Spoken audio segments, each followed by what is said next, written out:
more interview of a very important person in the history of genetics. That's right, he is known as the father of modern genetics. Born in Austria in 1822, he was son of farmer parents. When he grew up, he became interested in plants. Now please welcome Gregor Mendel.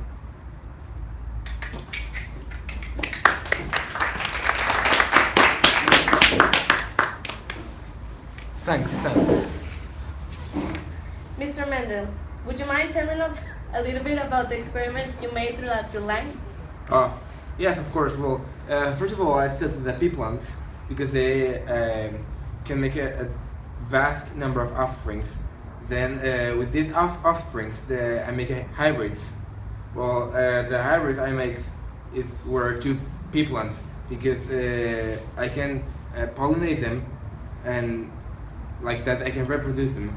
And also because in plants you can see the traits very common, like the height, the shapes, the color of the seed, the pod shapes and colors.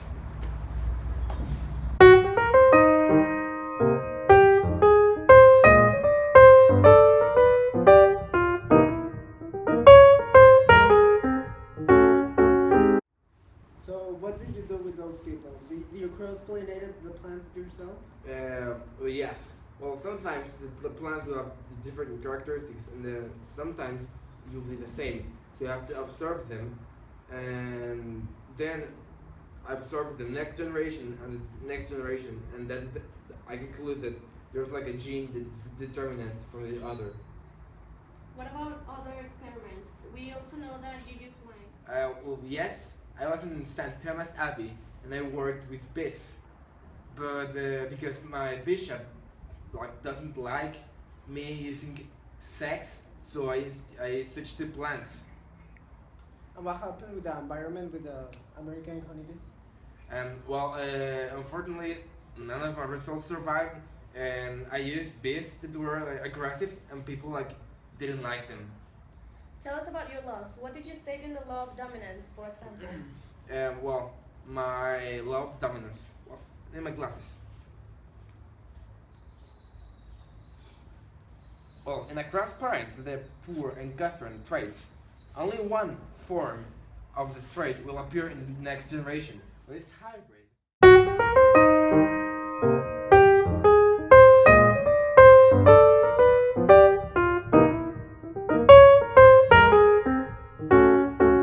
Segregation. We know that the alleles of both parents responsible for the traits separate from each other. What happens then? Well, the alleles from the trait then are recombined in the fertilization and producing the genotype.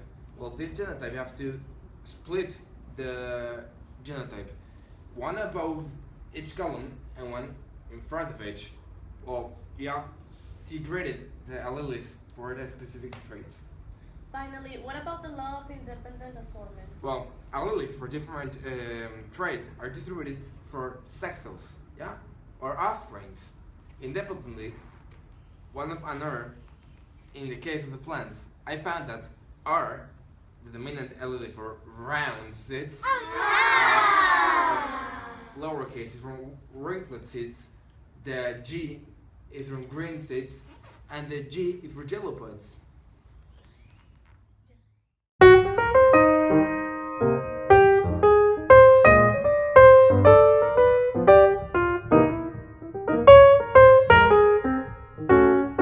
What do you think about everything you have done? How that makes you feel?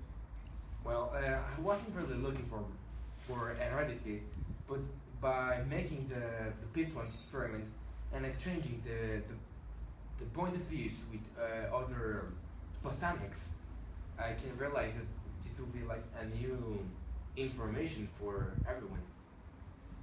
And what did people think about your ideas? Did they agree with you, or did you have a hard time convincing them? Well, my work was rejected at first, then the botanics were too influenced that the traits are being passed by inheritance, and the Punnett square has no chance or any, how to say, it did not influence in the traits you got. Also, the Darwin tried to explain the inheritance in the early 20s, and people realized that many ideas were right. Well, thank you, Mr. Mendel. Unfortunately, our time has been over, so thank you so much.